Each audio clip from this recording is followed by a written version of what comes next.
shout out to Spectrum Pulse for this one. I don't think this album had really gained that much momentum or hype up until his review, and that's what I really love about this community, man. Like, just so many little albums just get spread around through word of mouth that wouldn't otherwise have been given that hype at all without, this little reviewing music community. His incredibly positive spin on the album certainly got me to check this out, and many other people I know as well checked it out due to that review. I haven't even watched the review either, I just knew that he gave it an overwhelmingly positive score, which certainly is a reason for me to just check an album out, to be honest. I don't even watch much of his content these days anyway, and I don't think he watches any of my videos at all, and that's absolutely fine, but just that spreading around is really, really powerful, and it definitely is a way to get names of bands circulating that otherwise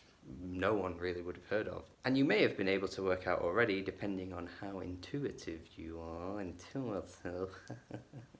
that yes, this is a pretty great album. This is one of those albums that is doing nothing new, nothing groundbreaking, but it is just doing the genre so much justice. Like, I can't remember the last time I put on a pop punk album with an emo tinge that really hit me like this one did. And not even on an emotional level either, just hit me in the sense that, wow, this band is really fucking good at doing this style. It's incredibly melodramatic at points, which I think sometimes is its Achilles heel, which I'll get into more later, but most of the time I think this lead singer sells it incredibly well. The lyrics are very profound. There are so many points on the album where I'm just stopping to think about one line, and then I miss all the other lines after it because I'm still thinking about the one line that this guy said. And then I'm like, shit, I need to pause the song so I can think about this and then look back at the other lyrics to see if there was anything else he said,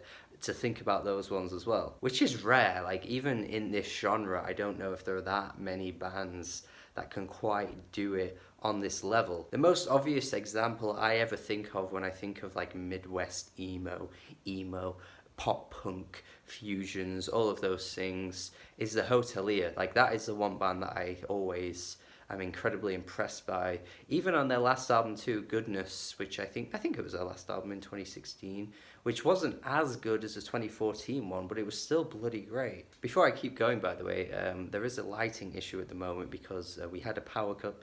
I have no light, so this is the best we got. If it looks a bit grainy, a little bit dark and dull, and that is exactly why I just wanted to interrupt the review with that right there. Back onto the main point though, is that the Hotelier is one example, but there really aren't that many other examples when I think of this genre. And I've heard a decent amount of albums in this genre, but much of the time it's just the same again, not really getting that much out of me on an emotional level, really. But listening to this singer detail the state of his mental health, talk about his childhood issues, talk about the class issues that are definitely holding him back in his own life, is really quite interesting. He speaks for many people, I think, in this day and age where mental health seems to have deteriorated more than it ever has.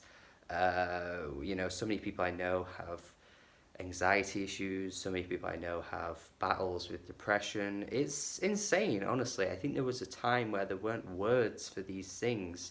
I don't think these are new things at all, but I think throughout the 70s and 80s it slowly started to become a thing where, okay, we need to actually start diagnosing these things with actual reasons as to behind why people feel the way that they do. And that seems to have carried on over to a new generation in a social media age where it seems to have amplified all of these voices who seem to be going through very similar things. And I think this singer just speaks to so many people of the youth, to be honest. This idea that it seems to be harder than ever to just buy a house. And I know it's a huge thing, but buying a house these days, man, is really hard. Like, there was a time where house prices were fairly low, but house prices these days are ridiculously high, especially in the UK. That's a major issue, I think. On Generation Lost, he's talking about how, he's throwing pills down his throat to sort of, I guess, heal the mental health issues which does it even do that? There's so many people I've spoken to where, like, you know, these medications ultimately don't even help you, but yet you keep having to feed yourself them because you can't really cope any other way. There are multiple times on the album where the singer is talking about the bleakness of everything and how things just don't seem to be getting better at all, which I think if you're in a pretty poor mood or poor state of mind going into this album, you may not want to play an album like this because it may just heighten and amplify all of those I guess emotions that you're currently going through at that time. And it almost seems like there's just no optimism to be found on this album. Even the track titled Optimism, where he's talking about how buying a coffee even depresses him because you're exploiting someone just by buying a coffee, and then you're making a millionaire become a billionaire by buying that same coffee. I think the line is pretty hard hitting as well on this track where he says his circuits are faulty, which I'm assuming he's talking about in his brain, you know, like there's wires all tangled and things aren't running the way it should be running.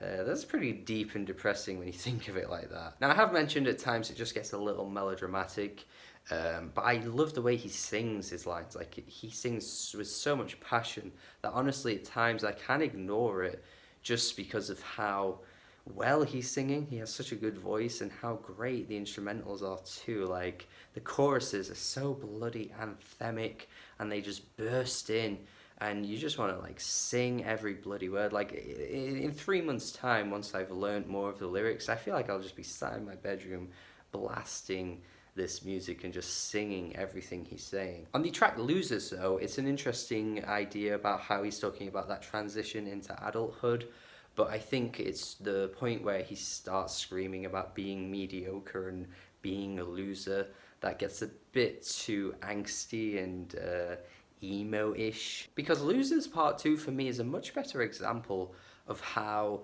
he can discuss these issues that he's pretty much talking about on Losers as well. But I feel like if you combined both the songs and just turned it into one song, it might have actually ended up being a bit better. Some of the lyrical ideas are really interesting on both tracks, but I feel like Losers just goes a bit too past the melodrama line. But Losers Part 2 might be one of the best tracks here, just on a lyrical level. The way he talks about looking at his childhood house and thinking about how he couldn't even afford to buy that same house is actually really, really fucking hard hitting when you think about it. That's such a high level of poverty, thinking about that. Like, you know, you're thinking, hey, I couldn't even buy that house right now, and I lived in that house for so many years. I find that to be such an impressive way of looking at things. You just never think of things like that. And I like the way that this singer brings out those lyrics that really get you thinking. But one of the best lines on the whole thing, though, is on the chorus of this track where he belts out, "Don't you know you were born to die, poor man?" And I think this one line has so many layers to it when you think about it, because there is just such a common thing within society, particularly in Britain and places like the US, where, like, you know, you're born into a class system and you remain in that class system for the rest of your life. You were born poor, you were born in the working class, you remain in the working class for the rest of your life. Your life is essentially mapped out for you. And there's a great line in one of the tracks as well where he says, "I don't believe in God, he's not much of a great planner," which I think is a pretty good line, and it kind of links back to this one about how he essentially has planned out the lives of everyone on earth. Now, the one thing I think that gets a bit overlooked about the UK particularly, I think it's a good country in the sense that you can really break through the glass ceiling, as cliche as that is. But it's very true. Like, you can be born into a ridiculously poor family, but it doesn't really necessarily mean that you will remain that way for the rest of your life. Like, I've met so many people that are incredibly successful, but yet you'll hear about stories of their childhood, and they were raised on nothing. They were born into very poor families, that type of stuff, and yet here they are as head teachers. Jesus Christ, I met so many head teachers that are just so like down to earth and very like working class, but yet, you know, the stereotype would be that they would never have the opportunity to ever become a head teacher, and yet here they are. But, and the big but, is that it's not always like that.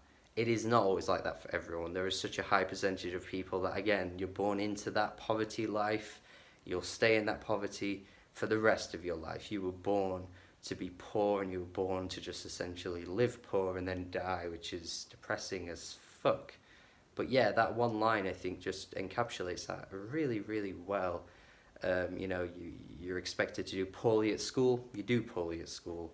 You leave school. You get a job, and you're living paycheck to paycheck for the rest of your life. Which links into the closing track, "Brave Faces Everyone," where he says that he's living paycheck to paycheck, and his parents were living to paycheck, and their parents were living and their parents were blah, blah, blah, blah. And it's this continuous cycle that goes on for eternity, and it's sad. It's sad. It's one thing I think about regularly, actually, especially like working with children, and their backstories, their life, and you hear about their parents, and they've raised their child, and that child's kind of living that same life that the parents did, and that's kind of like going round in circles, and it's just a never-ending loop of just being in poverty and remaining that way for the rest of your life. And this album just has so many things that talks about these issues in such an interesting way. It's like interviewing someone. This album is essentially like that. You're just interviewing this person, and he's telling you everything as it is. And I think it's pretty great. 8 out of 10 from me. I think this is pretty great. It really brings back those same emotions that I think a band like the Smith Street Band do really well on an album like Throw Me in the River. If you are a fan of this album here and you've never heard Throw Me in the River, do that right now, because that's fucking amazing.